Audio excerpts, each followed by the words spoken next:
আজকে ফ্রোজেন শাক বানাইলাম, স্পিনিশ শাক। আর কার কার পছন্দ কমেন্ট করবা। কাঁচামরিচ নাগা দিয়া বালাটি কেনে স্পাইসি কইরা বানাইমু।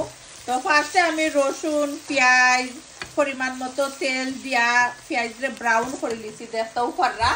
তো অনেকে জানতা চাইন ফ্রোজেন কেতা শাক যেনে খাইতে মজা নিয়ে কি।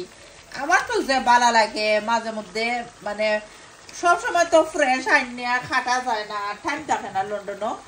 আর সপ্তাহে একলাতে কাম করা লাগে, খালি রামদানি আরো তো কত কাম আছে, হুবার করা, মুভ করা, টয়লেট সাফ করা, কত যে কামের শেষ নাই। তো মাঝে মধ্যে ফ্রোজেন আইসল্যান্ড থেকে আমি আইনা তো ইজি আর কুইক রানবার লাগিয়া কি। আপনারা চাইলে আমার লাখান ফ্যামিলি যারা আইনা তো থন জানো। আর স্পেশালি কি আইসল্যান্ড থেকে আনুন জানো শাক, স্পিনিশ শাক খাইতে যে মজা আইসল্যান্ডেরটা সেন্সবারি টেস্ট কত আছে ওইও বা এখো কোম্পানির এখলাখান কি ডিফারেন্ট থাকে।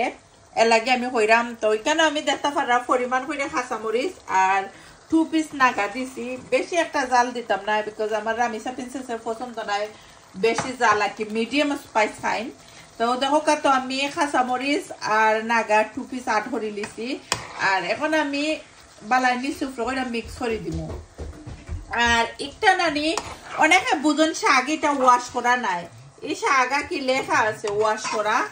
আর একটা কোম্পানিতে আছে লেখা ওই ওয়াশ করা নাই, ওয়াশ করতে। আর একটা নানি ফ্রোজেন জানে ডিফ্রস্ট করলে মাইক্রোব হয়ে যাব। আর যারা আছে না বাংলাদেশ থেকে দেখরা মাইক্রোব নাই তারা লাগে কইরাম।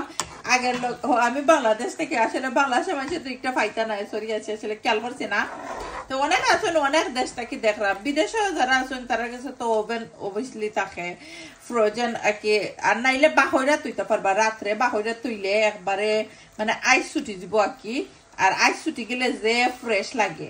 এক বই না আমার কমেন্ট করছে না ফা এটা ওয়াশ কইরো, এটা ওয়াশ করা লেখা আছে প্যাকেটের মধ্যে। আমরা কইরা ওই আপনার লাগেও একটা ভিডিও বানাইলাম। আর আপনার যেহেতু দেখেন আমার রেগুলার ভিউয়ার্স, কমেন্টের উত্তর দিলাইলাম আপনারও। আর দেখো তো একটা কুক হইছে না, এখন আমি খালি ডালছি, ম্যাক্সিমাম 15-20 মিনিট লাগবো কুক হইতে।